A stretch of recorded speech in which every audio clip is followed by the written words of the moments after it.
نبی پاک صلی اللہ تعالیٰ علیہ وسلم نے فرمایا، بخاری شریف میں صحیح درجے کی روایت ہے، کریم فرماتے ہیں اگر تم وہ جان لیتے نا جو میں جانتا ہوں، اگر تمہیں اس کا علم ہوتا نا جس کا مجھے علم ہے، تو فرمایا تم رویا کرتے، تمہاری کیفیات اور ہو جاتی۔ بعض اوقات کچھ لوگ غیر سنجیدگی کا مظاہرہ کرتے ہیں، ہنستے ہیں، شغل بناتے ہیں، بہت سارے کام ایسے ہیں، بہت سارے فیوز و برکات ایسے ہیں جو انہیں ملنے ہوتے ہیں، نہیں مل پاتے، تو وہ غیر سنجیدگی طبیعت کی، لہجے کی غیر سنجیدگی، ان سے وہ فیوز و برکات اٹھا لیتی۔ میں دوستوں سے کہتا ہوں، آپ کسی جگہ محفل میں جاتے ہیں، آپ کسی دینی اجتماع میں جاتے ہیں، لیکن رستے میں اگر آپ شغل کرتے ہوئے جا رہے ہیں، ہنستے ہوئے جا رہے ہیں، آپ نے کیا فائدہ حاصل کیا؟ آپ جہاں بھی جا رہے ہیں، موبائل آپ کا آن ہے، موبائل دیکھ رہے ہیں، موبائل چلا رہے ہیں، موبائل ہی چل رہا ہے، تو آپ نے کیا سنجیدگی حاصل کی؟ پایا کیا؟ ہر کام صرف موبائل کے سٹیٹس کے لیے کیا ہے؟ تم اگر وہ جان لیتے جو میں جانتا ہوں۔ اصحاب صفا کے پاس قرآن مجید کی کوئی آیت تلاوت کی گئی تو وہ رونے لگے، صحابہ رو پڑتے تھے، اللہ کے خوف سے، خشیت سے رو پڑتے تھے۔ کوئی آیت تلاوت کی گئی، اصحاب صفا رو پڑے، ان کو روتا دیکھ کر حضور بھی آئے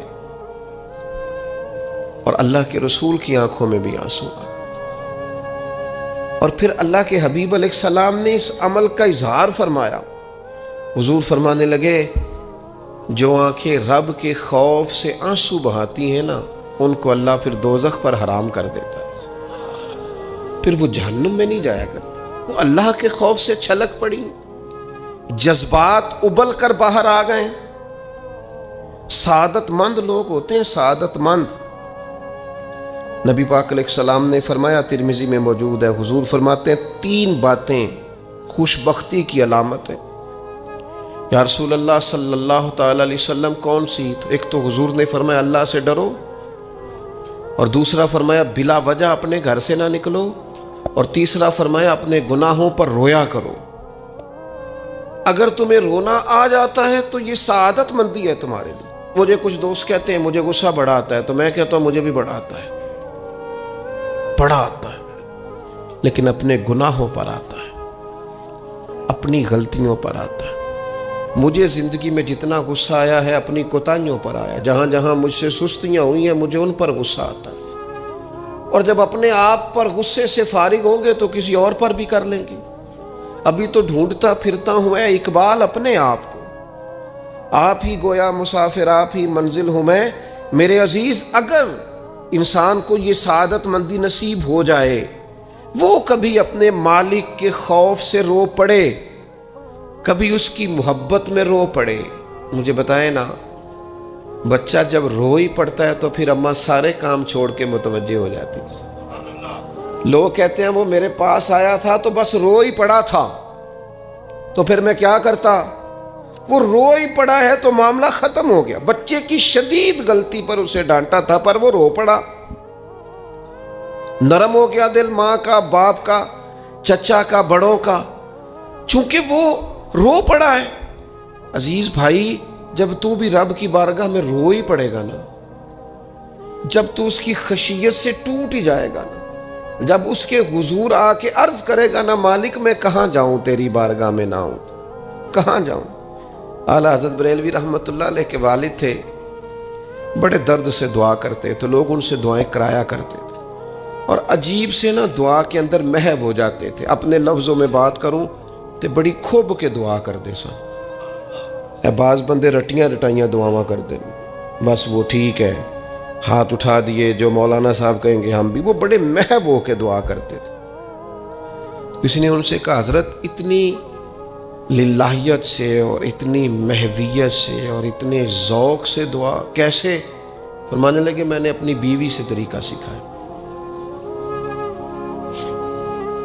سیکھنے والے سبھی جگہ سے سیکھتے، اپنے بچوں سے بھی سیکھ لیتے، اور جن کا خیال ہونا ہمارے پاس کل عقل آ گئی ہے، وہ بیچارے عقل کو خیر بات کہہ دیتے ہیں، جن کو سارا ہی پتہ ہے انہیں کچھ پتہ نہیں۔ کہتے بیوی سے سیکھا ہے دعا مانگنے کا طریقہ۔ حضرت وہ کیسے؟ فرمانے لگے اسے کوئی کام تھا مجھ سے، کوئی گھر کا خرچہ تھا، اس نے بتایا خرچہ، میں نے اسے کہا ابھی میرے پاس پیسے نہیں ہیں، آتے ہیں تو دوں گا۔ 2-4 دنوں کے بعد پھر اس نے کہا، میں نے کہا تھا گھر کے خرچے کے لیے کچھ پیسے، تو فرماتے ہیں میں نے کہا ابھی میرے پاس نہیں ہے، آتا ہوں تو دیتا۔ عورتوں کی عادت ہوتی ہے بار بار یاد کرانا، کہتے اس نے پھر یاد کرایا، وہ میں نے گزارش کی تھی کچھ پیسے چاہیے، فرماتے مجھے غصہ آ گیا۔ میں نے کہا تو کیا روز ایک ہی بات کرتی ہے، تجھے کہا ہے نا ابھی پیسے نہیں ہیں، آتے ہیں تو دے دوں گا۔ ہر روز یاد کرانے کا کیا مطلب ہے؟ ایک ہی بات کا رٹا لگایا، پیسے چاہیے، پیسے ٹھیک ہے، خرچ ہے، آپ ٹھیک کہہ رہے ہیں، پر ابھی نہیں میرے پاس۔ کہتے میں نے ڈانٹ دیا۔ سعادت مند خاتون تھی، حوصلے سے ڈانٹ برداشت کی۔ تو کہنے لگی غلطی ہو گئی، مجھے نہیں بار بار کہنا چاہیے تھا، آپ تو ناراض ہی ہو گئے، لیکن ایک بات یہ کہنی تھی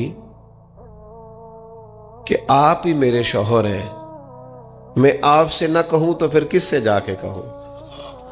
آپ سے ہی کہنا ہے نا، میرے آپ ہے نا میرے سر کے تاج، تو کس سے اور کہوں؟ میں اور کسی سے کہوں؟ شیخ فرماتے ہیں میرے ہاتھ میں کچھ چیز تھی، ہاتھ کانپا، وہ چیز گری، چھم چھم میرے آنسو ٹپکے، چھم چھم میں رو پڑا۔ تو خاتون کہنے لگی آپ کیوں روئے، کیا ہوا؟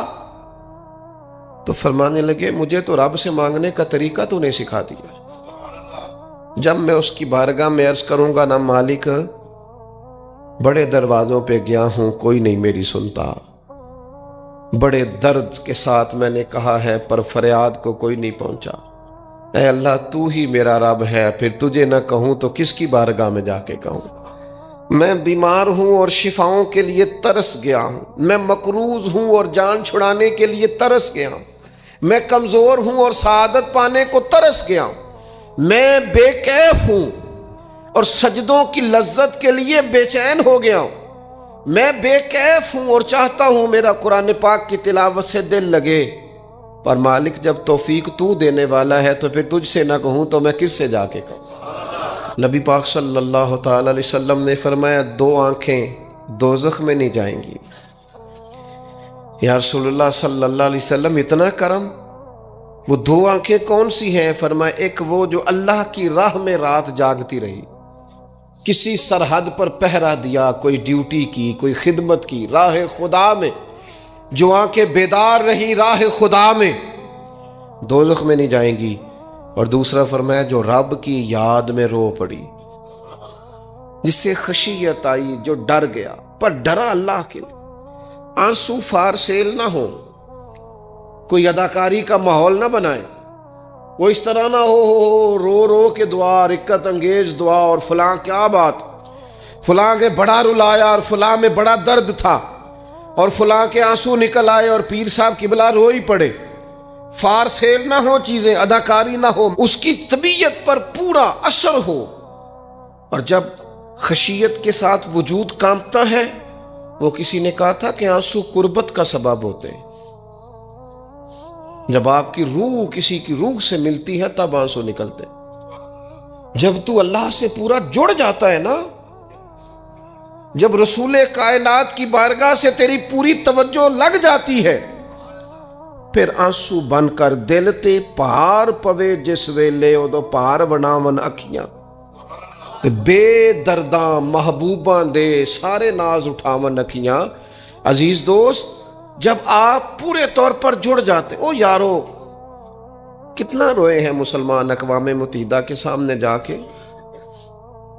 کتنی قراردادیں پیش کی تم نے سلامتی کونسل میں، حتیٰ کہ مسلمانوں کے جو امیر ملک تھے ان کی تنظیمیں بنی، کوئی مسلمانوں کی داد رسی کو نہیں پہنچا۔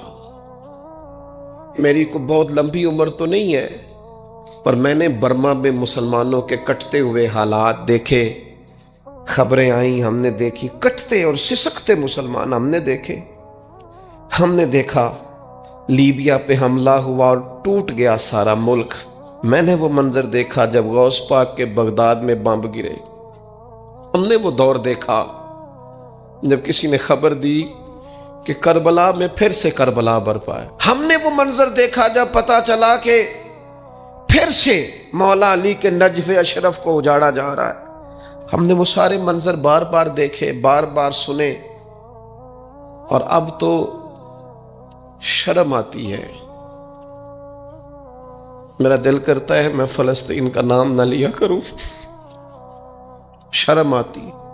یہ کوئی ہماری تقریروں کے موضوع ہیں؟ یہ کوئی ہمارے کالم لکھنے کے عنوان ہیں؟ یہ کوئی ہمارے موبائل پہ لگانے کے سٹیٹس ہیں؟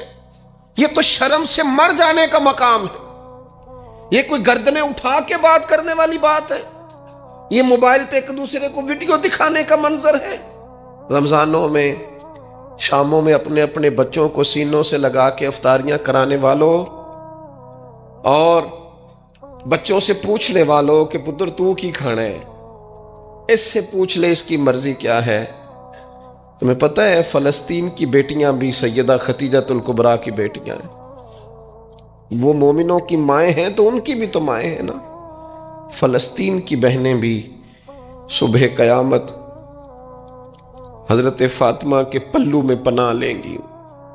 نبی پاک صلی اللہ تعالی علیہ وسلم نے فرمایا من اذا مسلمن فقد اذانی۔ میں کیسے وہ بات آپ کے دلوں تک اتاروں کہ حضور نے فرمایا جب میرے مسلمان کو تکلیف ہوتی ہے تو مجھے تکلیف ہوتی ہے، مجھے درد ہوتا ہے۔ اس رسول کی امت جو کافروں کی رسیاں زور سے باندھی جائیں تو حضور فرمائیں ڈھیلی کر دو، یہ ہائے ہائے کرتے ہیں تو مجھے نیند نہیں آتی۔ اگر بدر میں قیدی بنا کے لایا گیا کافر ہائے ہائے کرے تو حضور کو نیند نہیں آتی، تو مجھے بتاؤ کہ فلسطین کی بیٹیاں ہائے ہائے کرتی ہیں تو گنبد خضرا میں محبوب کو آرام ہے؟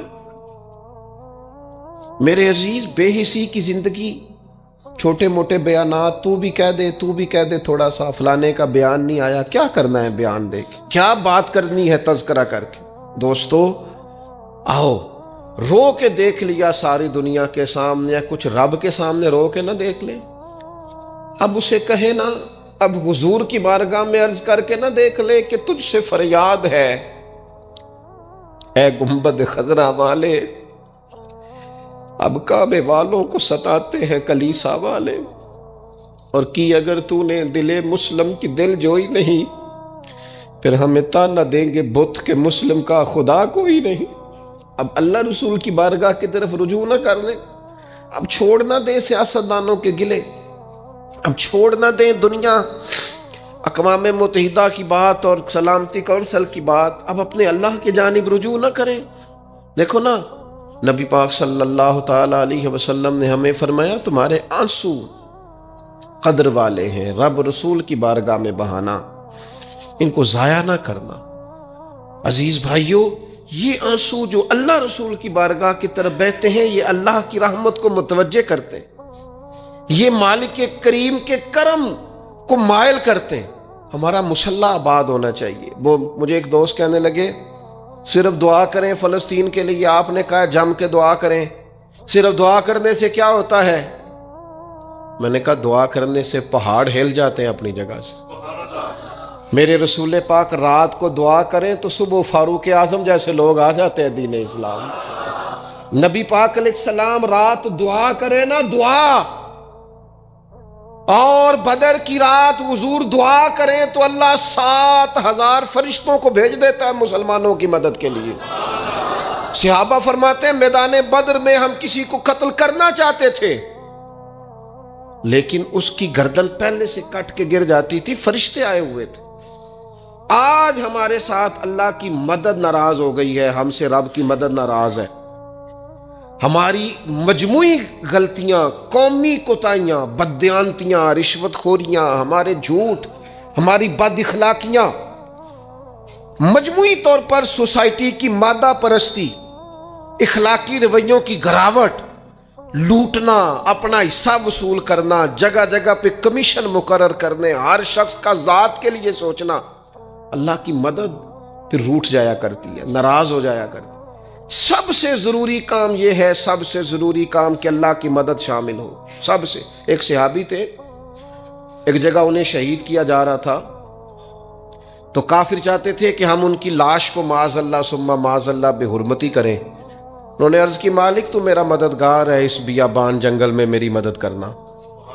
شہد کی مکھیاں آ گئیں، ان کے پورے وجود کو چھپا لیا، کوئی چیز قریب آئی نہیں، اور لوگ کہتے ہیں مکھی اٹھ کے بیٹھے تو زخمی کر دیتی ہے، لیکن وہ اٹھ کے گئیں تو وجود پہلے سے زیادہ تر و تازہ تھا۔ اللہ نے محفوظ کر لیا وجود ان لوگوں کا، اللہ نے حفاظت فرمائی، اللہ کی مدد شامل تھی، اللہ کی مدد۔ ایٹم بم تم نے بنا لیے، ہتھیار تم نے سجا لیے، دولتیں تم نے جمع کر لی، بڑے بڑے تم نے ادارے قائم کیے، اب ایک کوشش اور بھی کرو، رب رسول کی بارگاہ میں رو تاکہ تمہیں اللہ کی مدد بھی ملے، تمہارے اندر حوصلہ بھی پیدا ہو، تمہارے اندر شعور بھی بلند ہو، اپنی ذات سے اٹھ کر سوچنے کی تمہیں طاقت بھی میسر آئے۔ میرے عزیز، اگر اس کی بارگاہ میں رونا آ جائے نا، اس کی بارگاہ میں اسے منانا آ جائے، تو پھر تو کیفیات ہی کچھ اور ہو جاتی ہیں۔ کتنا کو روئیں بھلا؟ حضور فرماتے ہیں بہت لمبا تم نہ بھی نہ رونا، اگر مکھی کے یا مچھر کے پر کے برابر بھی تمہارے آنسو نکل گئے نا، میں اب اس سے زیادہ کیا آپ کی بارگاہ میں بات عرض کروں۔ حضور فرماتے ہیں ایک مکھی اور مچھر کے پر کے برابر بھی تیری آنکھ سے آنسو نکل آیا، شرط یہ ہے نکلے ریاکاری کے لیے نہیں، نکلے اللہ کی رضا کے لیے، اس کی خشیت میں نکلے۔ فرمایا اگر مکھی کے پر کے برابر بھی تو رو پڑا تو اللہ تعالیٰ تیرے لیے دوزخ سے آزادی لکھ دے گا۔ اور نبی پاک صلی اللہ تعالیٰ علیہ وسلم نے بیان فرمایا ہے، حضور فرماتے جو اللہ کے خوف سے رو پڑے نا، جس طرح بھینس بکری گائیں کے تھنوں سے نکلا ہوا دودھ دوبارہ تھنوں میں نہیں نہ جاتا، اسی طرح جو رب کی یاد میں رو پڑے وہ دوزخ میں نہیں جاتا۔ یہ مثال دیکھیں کیسی دی حضور نے سمجھانے کی۔ اگر کبھی رونا آئے اس کے لیے تنہائی کا انتخاب کریں، مجمع میں نہیں۔ ایک بندے کو حضرت عمر نے مجمع میں روتا دیکھا تو فرمایا یہ کام تو اکیلے میں کرتا، تیرے لیے برکت والا ہوتا، تیرے آنسو نکلے، تیرے رخساروں پہ بہیں۔ اور شیر خدا تو شیر ہے نا، حضرت مولا علی شیر خدا فرماتے ہیں اگر تیری آنکھوں سے کبھی آنسو نکلے نا اللہ کی یاد میں، حضور کی محبت میں، تو فرمایا ان آنسوؤں کو پوچھنا نا، ان کو چہرے سے صاف نہ کرنا، یہ تو آنسو اس قابل ہیں کہ تیرے رخساروں پہ رہیں، یہ تو روشنی ہے تیرے چہرے کی، ان کو پوچھنا نا۔ حضرت علی رضی اللہ تعالیٰ عنہ نصیحت کرتے ہیں انہیں رہنے دے، یہ آنسو بڑا قیمتی ہے، یہ نکلا تیری آنکھ سے ہے پر کسی کا ہو کے نکلا ہے، نکلا تیری آنکھ سے ہے پر کسی کے لیے نکلا، نکلا تیری آنکھ سے ہے پر اس نے تجھے بتایا ہے کہ تیرے وجود میں، تیری دھڑکنوں میں، تیرے جذبات میں کسی اور کا بھی حصہ ہے۔ یہ رب رسول کی رضا کے لیے چھلکا ہے۔ وہ حضرت شیخ سعدی رحمۃ اللہ تعالی علیہ، آپ مہمان نواز بڑے تھے حضرت سعدی۔ کچھ لوگ نا بڑے مہمان، سارا دن یہی سوچتے رہتے ہیں کسی کو کھلانا کیسے ہے جی، دنیا آوے کھا کھا جاوے تے راضی ہووے بلا۔ تو حضرت سعدی مہمان نواز بڑے تھے، تو قرضہ چڑھ گیا، قرضہ صرف مہمانوں کو کھانا کھلانے کا ہی تھا۔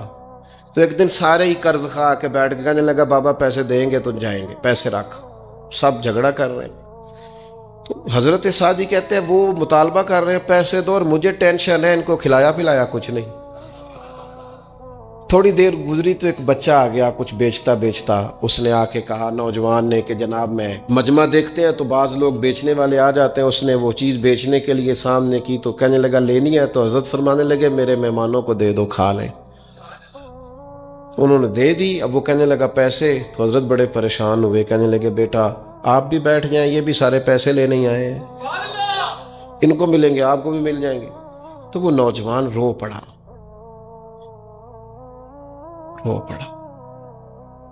کہنے لگا حضرت صاحب میں تو یتیم ہوں، بہنیں اور ماں انتظار کر رہی ہیں۔ حضرت بڑے پریشان ہو، یہ کیا ہو گیا؟ فٹافٹ سوچنے لگے کہیں سے بندوبست ہو اور اس کو میں فارغ کروں۔ وہیں بیٹھے تھے کہ ایک عقیدت مند نذرانہ لے کے آیا، ڈھیر سارا نذرانہ پیش کیا، حضور میرا دل کرتا ہے، اور حضور کا فرمان ہے جو بن مانگے ملے وہ اللہ کی طرف سے، اسے قبول کرو جو بغیر چاہت کے آئے۔ تو اس نے نظر پیش کی تو وہ ڈھیر سارا نذرانہ تھا، حضرت نے جن کے پیسے دینے تھے سب کو دیے، اس کو بھی دیے، سب قرضے ادا کر کے بھی تھوڑے سے بچ گئے۔ تو ایک بندہ صاحب دل تھا، کہنے لگا حضرت ہم بڑے دنوں سے آ رہے تھے، پیسے نہیں مل رہے تھے، آج کیسے مل گئے؟ فرمانے لگے تم میں کوئی رونے والا کوئی نہیں تھا، ایک بھی رونے والا ہو تو باقیوں کا کام بھی سنو نا. حدیث ہے بہقی شریف میں، حضرت ہیثم بن مالک رضی اللہ تعالیٰ عنہ فرماتے ہیں نبی پاک علیہ السلام خطبہ دے رہے تھے، تقریر فرما رہے تھے، حضور کی باتیں دلوں کے میل کچیل اتارتی چلی جا رہی تھی. فرماتے ایک شخص نبی پاک علیہ السلام کے سامنے بیٹھ کر حضور کی گفتگو سن رہے تھے، وہ رو پڑے. ساری گفتگو چھوڑ کے نبی پاک صلی اللہ تعالیٰ علیہ وسلم کی توجہ اس شخص کی طرف ہو گئی. ہوا کیا ہے؟ وہ تقریر سنتے، بات سنتے بس رو پڑے. تو نبی پاک علیہ السلام فرمانے لگے آج اگر وہ سارے مومن بھی یہاں موجود ہوتے جن کے گناہ پہاڑوں کے برابر وزنی ہوتے تو اس ایک بندے کے رونے کی وجہ سے اللہ سب کی بخشش فرما دیتا. اور نبی پاک علیہ السلام فرمانے لگے یہ رویا ہے تو اس کے رونے پر فرشتے بھی روئے ہیں، اور فرشتے دعا کر رہے ہیں کہ اے اللہ یہ جو نہیں روتے نا ان کے حق میں ان کی سفارش قبول کر لے جو تیری بارگاہ میں روتے ہیں، جو تیرے حضور عرض گزار ہوتے ہیں ان کی سفارش قبول کر لے، ان کے حق میں قبول کر لے. وہ بڑا رولیا ہے فیکٹری کے مالک کے سامنے، بڑا رولیا امیروں کے سامنے، مالداروں کے سامنے، تگڑے رشتہ داروں کو مائل کرنے کی بڑی جد و جہد کر لی. کچھ وقت سحری میں اٹھ کے رب کے حضور نہ روئیں، کچھ وقت سحری میں سجدہ لمبا نہ کریں اس کی بارگاہ میں، کچھ دعائیں اس کے حضور نہ مانگیں. میں کہوں گا ماؤں سے پریشان ہے بیٹے، سحری میں دامن پھیلا دو رب کی بارگاہ میں. میں کہوں گا والد سے سفارشیں تم نے بڑی ڈھونڈ لی، جد و جہد بڑی کر لی، یاروں سے بڑا کہہ لیا کہ بیٹے کو باہر بھیجنا ہے، کوئی کاروبار ٹھیک کرنا ہے، اب کچھ دروازہ اللہ کی رحمت کا بھی تو کھٹکھٹاؤ نا. اور میرے نبی پاک علیہ السلام نے گارنٹی دی ہے، فرمایا ماں باپ اولاد کے لیے جو بھی مانگے اللہ اپنے فضل سے عطا فرماتا ہے. اللہ کی بارگاہ کی طرف رجوع کریں، زیادہ توجہ رب کی جانب، اتنا نہ دوڑیں بندوں کے پیچھے، اتنا نہ منائیں بندوں کو، اللہ کی طرف توجہ، اپنے رب کی بارگاہ میں رونا، اللہ رسول کے حضور حاضر ہونا ہے. آپ دیکھیے کس قدر جم کے صحابہ حضور کی محبت میں آنسو بہاتے. حضرت ثوبان بن مالک آ کے روئی پڑے تھے نا، حضور نے خود جا کے پوچھا کیا ہوا، بتانا نہیں پڑا، بس آنسو چھلکے. تو نبی کریم نے فرمایا ثوبان کیا ہوا؟ عرض کی دل نہیں لگتا، یہاں تو پریشان ہوتا ہوں تو زیارت کر لیتا ہوں تو جنت میں کیسے دل لگے گا. بس وہ روئے تھے نا، حضرت جبریل آ گئے، کہا محبوب رب فرماتا ہے جو اللہ رسول کی اطاعت کریں گے جنت میں بھی اللہ پڑوس عطا کر دے گا. رو پڑے تو جنت تک بات چلی گئی، رو پڑے تو میرے عزیز یہ تو ہے نا عام آدمی کا رونا، صحابہ کا رونا. اور اگر آنسو نبی پاک کے نکل آئے تو صحیح مسلم میں، صحیح بخاری میں حدیث ہے، سرکار دو عالم علیہ السلام ان آیات کی تلاوت فرما رہے تھے جو حضرت ابراہیم علیہ السلام کے بارے میں آئیں، جو جناب عیسیٰ کے بارے میں آئیں، جن آیات میں حضرت ابراہیم اور جناب عیسیٰ علیہ السلام نے کہا ہے اللہ بہت سارے لوگ گمراہ ہو گئے، بہت سارے لوگ گمراہ کر دیے گئے، اور جن میں یہ فرمایا کہ یا اللہ جو میری اطاعت کریں گے وہ میرے ہیں، اور جو میری نافرمانی کرے تو ان کے لیے غفور ہے. جب اپنی اپنی امت کے گناہگاروں کا تذکرہ جناب ابراہیم اور حضرت عیسیٰ علیہ السلام جو کرتے ہیں اور قرآن مجید نے جس کا بیان کیا اس کو حضور نے پڑھا تو نبی پاک کی آنکھوں میں آنسو آ گئے. یہ مسلم شریف ہے، حضور روئے. اللہ کریم نے حضرت جبریل امین کو کہا جبریل جائیے میرے حبیب سے پوچھئے کیا معاملہ ہے. حضرت جبریل آئے، حالانکہ رب جانتا ہے، آ کے عرض کی یا رسول اللہ رب فرماتا ہے آپ رو رہے ہیں، تو کہا جبریل امت کے لیے رو رہا ہوں. آپ کی توجہ ہے میری بات پر؟ حضور امت کے لیے روتے ہیں نا، اللہ کرے امتی بھی کبھی نبی کے لیے روئے.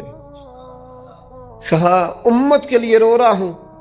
تو حضرت جبریل امین علیہ السلام دوبارہ عرض گزار ہوئے مالک آپ کے حبیب امت کے لیے رو رہے ہیں. تو فرمایا میرے حبیب سے کہہ دے وَلَسَوْفَ يُؤْتِيكَ رَبُّكَ فَتَرْضَىٰ، آپ کا رب آپ کو اتنا دے گا کہ آپ اپنے رب سے راضی ہو جائیں گے. اللہ آپ کو راضی کر دے گا. محبوب امت کے بارے میں پریشان نہیں کرے گا. اپنی تنہائی کو آباد کریں، اکیلے میں اللہ اللہ کریں، تلاوت کلام مجید کا اس طرح کا ذوق ہو۔ حضرت عمر سنا کرتے تھے تو رو پڑا کرتے تھے۔ حضرت فاروق اعظم رضی اللہ تعالیٰ عنہ پہلی صف میں قرآن مجید کی تلاوت کر کے روتے تھے تو تیسری صف تک آپ کی ہچکیوں کی آواز جاتی تھی۔ ان لوگوں کا درد ہی سارے کا سارا کتاب و سنت سے، اللہ رسول کی بارگاہ سے ہم نے نا اپنے آپ کو کمزور کر لیا ہے، دنیا داروں کے سامنے رو رو کے، دکھ بتا بتا کے پریشان۔ وہ میرے ایک دوست ہے، ان کی بات مجھے بڑی اچھی لگی۔ وہ کہتے ہیں تگڑے رشتہ دار آتے ہیں نا تو کئی دفعہ میرا معاذ اللہ جھوٹ بولنے کو دل کرتا ہے۔ کہتے ہیں حالات کیسے ہیں تو میرا دل کرتا ہے ان کو کہنے کو کہ تم سے بڑے اچھے ہیں، اگرچہ غریبی ہے۔ کہتے ہیں میں چڑھتا ہوں کہ بندوں کا کیا کام ہے آ کے میرے لیے پریشانی کا اظہار کریں اور کہیں کوئی حکم ہوا تو بتانا، کیا مطلب ہے؟ وہ کوئی شاعر تھا نا، تو کوئی بندہ 5 روپے پھینک گیا اس کو، اس نے کہا جی آپ کو ضرورت ہوگی، تو بڑا دانشور آدمی تھا، اس نے کہا اٹھ اپنے پیسے لے جا، مجھے ضرورت ہوگی تو اللہ رسول سے مانگ لوں گا۔ اس نے کہا یہ آرزوئے طلب اور میں آپ سے کروں، تیرے جیسے بندے ہم مجھے دیں گے؟ یہ آرزوئے طلب اور میں آپ سے کروں، یہ بھیک اس کو دیجئے جس کا خدا نہ ہو۔ میں رب رسول کی بارگاہ میں رو لوں گا، مجھے اللہ کی بارگاہ سے ملو۔ کتنا ملے گا؟ وَيَرْزُقْهُ مِنْ حَيْثُ لَا يَحْتَسِبُ، اتنا ملے گا کہ بندے کا گمان بھی نہیں ہوگا۔ ایک بہت بڑا سیٹھ آ گیا ایک دفعہ ہمارے بزرگوں کے پاس، بہت بڑا مالدار امیر کبیر آدمی، تو ہاتھ ڈال کے کوٹ میں کہنے لگا مدرسے کا کتنا کو خرچہ ہے؟ فرمانے لگے آپ بات کریں۔ کہنے لگا جی میرا خیال ہے آپ سارا میرے ذمہ ہی لگا دیں، 100 200 400 روپے آپ چھوڑ دیں۔ تو فرمانے لگے آپ دیں گے پھر حساب بھی کریں گے، ہمیں وہ رب دیتا ہے جو بے حساب ہی دیتا ہے اور حساب کی رسوائی بھی نہیں ڈالتا، لہذا آپ کا جو انداز ہے وہ بتاتا ہے کہ آپ کے لہجے میں وہ والا انداز۔ وہ کچھ لوگ آ کے نا جی وہ کہتے ہیں جی کسی کو پیسے لگن والے نے سانو دسو اسی لا دئیے، میں کہ تسی کدھر اور ہی لا لو۔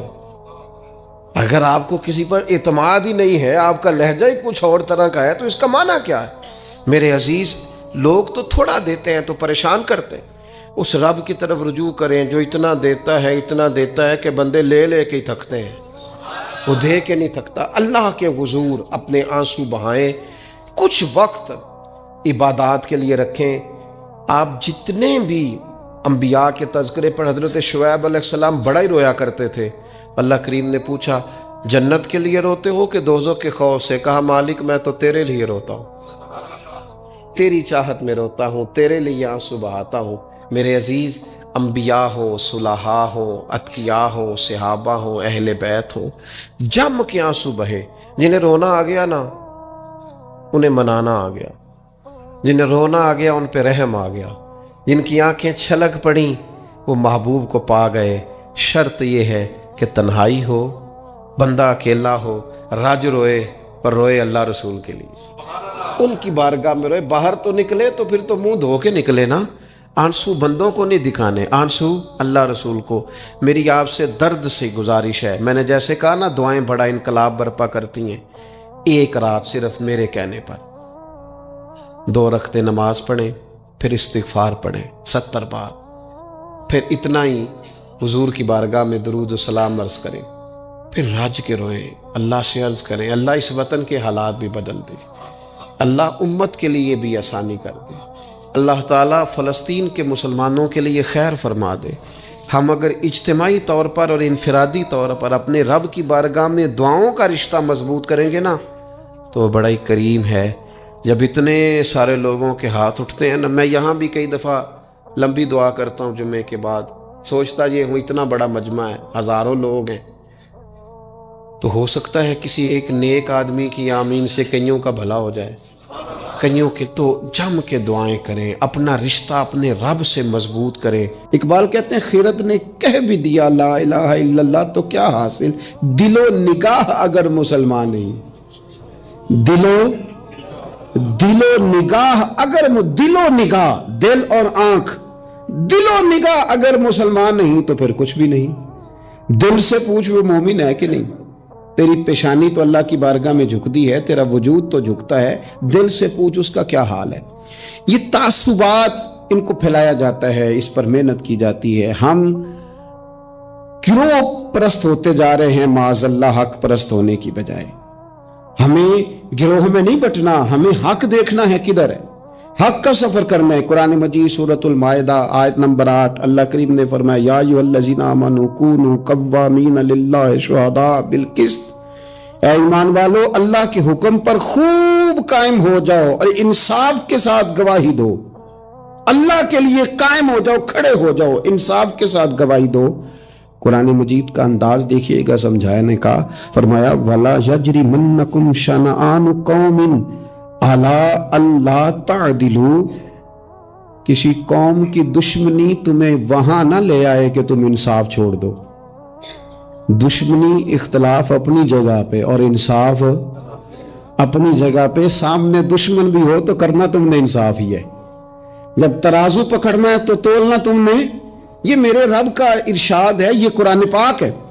کسی قوم کی دشمنی تمہیں انصاف سے نہ روک دے، اعدلوا عدل کرو، ہوا اقرب للتقوی، یہ پرہیزگاری کے زیادہ قریب ہے۔ نماز روزہ حج زکوٰۃ یہ تو عبادت ہے، لیکن پرہیزگاری کیا ہے کہ تم عدل کرو، انصاف والے ہو جاؤ، ترازو صحیح کرو۔ واتقوا اللہ، اللہ سے ڈرو، ان اللہ خبیر بما تعملون، بے شک اللہ کو تمہارے کاموں کی خبر ہے۔ اللہ کو پتہ ہے، کسی کو پتہ نہ بھی ہو تو اللہ کو پتہ ہے کہ تم فیصلے اپنی جماعت دیکھ کے، گروپ دیکھ کے کرتے ہو۔ ہمیں نہ پوری طرح قائل کیا گیا، نہیں ہم نے دیکھنا ہوتا کہ سچ کدھر ہے، نہیں ہم نے غور کرنا ہوتا کہ حقیقت کیا ہے، بس یہ کہ بات میری برادری کی ہے، بات میرے قبیلے کی ہے۔ یہ ہمارے دیہاتوں میں یہ ہوتا تھا کہ وہ جو لڑائی ہوگی نکلو جی نکلو، نکل گئے، ڈنڈے اٹھا لیے، پکڑ لا اسلحہ، پہنچ گئے، لڑنا شروع کر دیا، جا کے پوچھا بھی نہیں کہ بھئی ہمارے لڑکے کی غلطی ہے کہ سامنے والے کی غلطی ہے۔ وہ جی ہم نے نا غلطی کسی کی بھی ہو، ہم نے تو سپورٹ کرنی ہے، وہ ہمارا لڑکا لڑ پڑا ہے۔ بھئی آپ پہلے پوچھیں، آپ پہلے اس پر غور کریں حق کدھر ہے، اس عصبیت سے بچیں۔ نبی پاک صلی اللہ علیہ وسلم نے فرمایا جس نے کسی کو کسی گروہ کے نام پہ بلایا اس نے جاہلیت کے لیے بلایا ہے، وہ جاہلانہ لڑائی لڑ رہا ہے جو عصبیت پہ، گروپ پہ، برادری کے نام پر آگے نکلا ہوا۔ اب تو پیران عظام، مذہبی جماعتیں وہ کہتی ہیں صرف ہم ٹھیک ہیں، نہ کریں یار، آپ امت میں نئی امت تو نہ قائم کریں، ان کو رسول اللہ کا غلام بنائیں، ان کو آپ مختلف جگہوں پہ نہ تقسیم کریں، آپ اہل حق صحیح العقیدہ لوگ، خدا را اپنے ذہن کو بڑا کریں، وسعت سوچوں میں لائیں، گروہ بندی کی سوچ پیدا کرنا، سطحی سوچ پیدا کرنا۔ میں سوچوں کے لحاظ سے انقلابی لوگوں کے پاس اٹھتا بیٹھتا رہا ہوں تو بعض مثالیں بھی پنجاب کی مجھے تکلیف دیتی ہیں۔ ایک صاحب نے ایک دفعہ میرے سامنے کہہ دیا کہ برادری تو سپاں نوں بھی پیاری ہوندی۔ میں کہتا مطلب ہے سپاں والا کام ہے کیا؟ مطلب سطحی سوچ آپ نے پیدا کی ہوئی، ابھی بھی یہ رٹا ہے۔ یہ جو گروہی تعصبات ہیں نا، یہ تو بندے کو حق سے دور لے جاتے ہیں۔ گروہی تعصب، گروہ کا تعصب، یہ تو حق سے دور لے جاتا ہے۔ میرے عزیزو، تعصبات سے اوپر اٹھ کے دیکھیں، خیر اور جگہ پہ بھی ہیں۔ میں نے وہ لوگ بھی دیکھے ہیں جن کو اہل بندہ نظر آیا تو انہوں نے عہدہ ہی چھوڑ دیا۔ ہم اپنی ذات کے چنگل میں اتنا پھنس کے رہ گئے، مجھے پوچھا جائے، مجھے گنا جائے، میری بات کی جائے، آپ کچھ نہیں کر سکیں گے، اس لیے کہ آپ ذات کی جنگ لڑ رہے ہیں۔ آپ جب تک نظریات کی جنگ نہیں لڑتے، یہاں سے اوپر اٹھ کر بات نہیں کرتے، آپ کوئی کام نہیں کر سکتے، سوال ہی پیدا نہیں ہوتا، اس لیے کہ سوچ ہی چھوٹی ہو گئی۔ گروہی تعصبات سے نکل کر جب آپ کو حق آ جائے پھر اس کو قبول کریں، پھر نہ آپ کا منصب آپ کو روکے۔ حضرت ابی بن کعب رضی اللہ تعالیٰ عنہ نے امیر المومنین سیدنا فاروق اعظم پہ مقدمہ کر دیا تھا، عدالت تھی، جج تھے حضرت زید بن ثابت۔ حضرت عمر پہنچے، حضرت زید بن ثابت اٹھ کے کھڑے ہوئے، جگہ خالی کا، امیر المومنین بیٹھ جائیے۔ آپ فرمانے لگے زید یہ تم نے ناانصافی کی، ہم دونوں آئے تھے مقدمہ لے کے، یہاں تو دونوں کے لیے جگہ بناتے، تم نے ٹھیک نہیں کیا۔ پھر بات ذرا آگے بڑھی، حضرت ابی بن کعب نے مطالبہ کیا کہ حضرت عمر فلاں بات پہ قسم اٹھائیں، تو حضرت زید بن ثابت جاج تھے، کہنے لگے آپ امیر المومنین سے یہ مطالبہ کر رہے ہیں؟ تو حضرت عمر فاروق کہنے لگے زید آپ اس مقدمے کا فیصلہ کر لیں، اس کے بعد میں آپ کو فارغ کر دوں گا۔ آپ مجھے امیر المومنین کہہ رہے ہیں، اور امیر المومنین کہہ کے آپ یک طرفہ ہو رہے ہیں، اور جو آدمی انصاف لینے آپ کے دروازے پہ آیا ہوا ہے، اس ملک کا مسئلہ کیا ہے؟ اس ملک کا مسئلہ غریبی نہیں، میرے وطن کا مسئلہ یہ ہے کہ امیر غریب کے لیے قانون الگ الگ ہے۔ یہاں 11 سال 12 سال ایک شخص جیل میں رہ کے آتا ہے، لیکن بعد میں پتہ چلتا ہے وہ تو بے گناہ تھا، اس کے 11 سال کون واپس کرے گا؟ اس کے 20 سال زندگی کے جو سلاخوں کے پیچھے کٹ گئے کون واپس کرے گا؟ اور امیر آدمی وہ تو قبل از گرفتاری ضمانت کرا لیتا ہے، ان کے پاس تو بڑے بڑے ایشو ہیں، بڑے بڑے وکیل ہیں، بڑے بڑے ڈاکٹروں کی ان کے پاس رپورٹیں ہیں، وہ تو سارا کچھ کر سکتے ہیں، کوئی ہے ہی نہیں ان کو روکنے والا۔ میرے عزیزو آپ سمجھے میری بات کو، حضرت عمر فاروق فرمانے لگے یہ فیصلہ کر لیں، اس لیے کہ حضرت عمر اگر صرف اپنا سوچتے تو نظریہ نہیں بچتا تھا۔ جناب عمر رضی اللہ تعالیٰ عنہ نے نا صرف اپنا نہیں سوچا، انہوں نے کہا کہ سچ کو فروغ دیا جائے، ذات سے نکلا جائے۔ آپ فرمانے لگے تو نا عمر کو کسی اونچی اڑان میں مبتلا نہ کر، عمر کو پتا ہے عمر کیا ہے، اسے وہ دور یاد ہے جب وہ اونٹ چرایا کرتا تھا، لہذا میرے لیے وہی فیصلہ کر جو فیصلہ کرنے کا طریقہ قرآن و سنت نے ہمیں عطا فرمایا ہے۔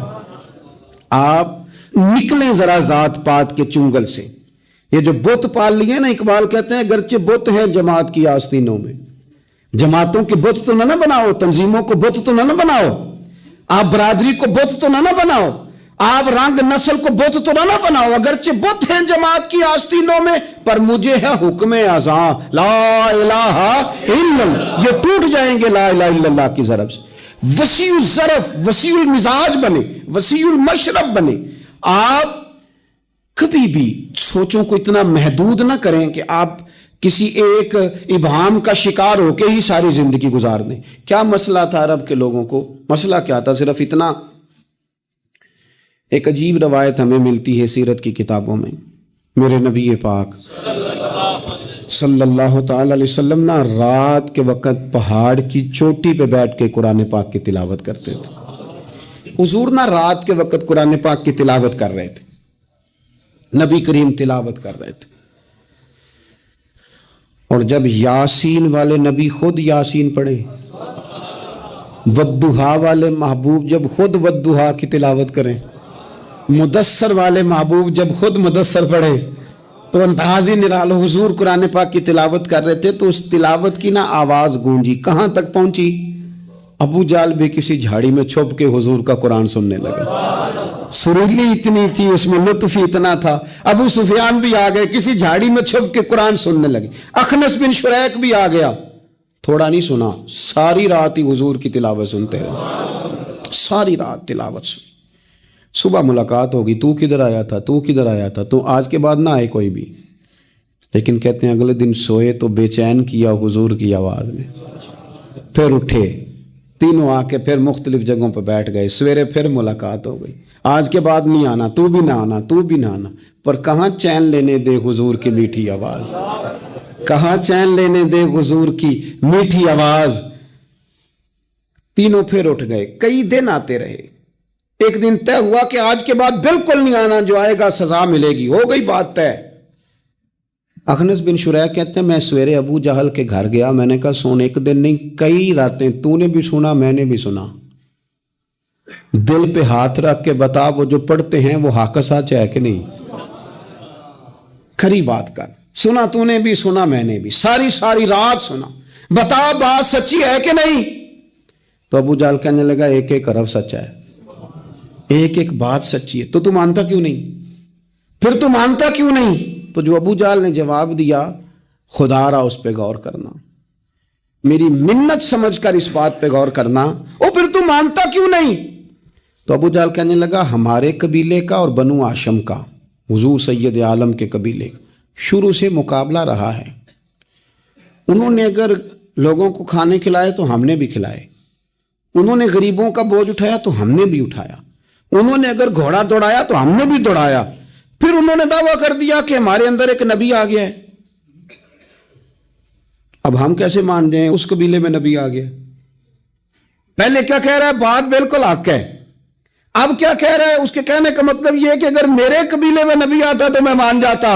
او خدا کے بندو، یہ برادری کا بت، قبیلے کو جو بت بنا لیا معاذ اللہ، وہ تعصب بن کے آڑ بن گیا، گروہ پرست ہو گئے. وہ کہنے لگا اس کا مطلب یہ تھا کہ میرے قبیلے میں ہوتے تو میں مان جاتا. قبیلہ دوسرا ہے. خدا را، ان بتوں کو توڑنے کی ضرورت ہے. کاش ابو جہل یہ سمجھتا کہ یہ تو رب کی تقسیم ہے نا، واللہ یختص برحمتہ من یشاء. وہ کہتا ہے میں جس کو چاہتا ہوں اپنے فضل سے اپنا خاص بنا لیا کرتا.